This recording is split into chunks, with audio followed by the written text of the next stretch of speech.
في ليلة تاريخية بالعاصمة الرباط، دوى اسم المغرب عاليا في سماء كرة القدم النسوية داخل القاعة.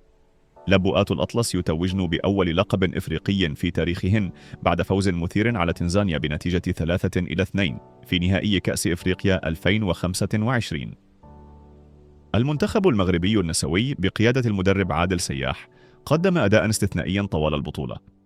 في دور المجموعات سحق ناميبيا 8-1، ثم الكاميرون 7-1، وفي نصف النهائي تجاوز أنغولا بنتيجة 5-1. هذا المسار المذهل أوصل اللبؤات إلى النهائي، حيث واجهنا منتخب تنزانيا في مباراة حماسية انتهت بفوز المغرب 3-2.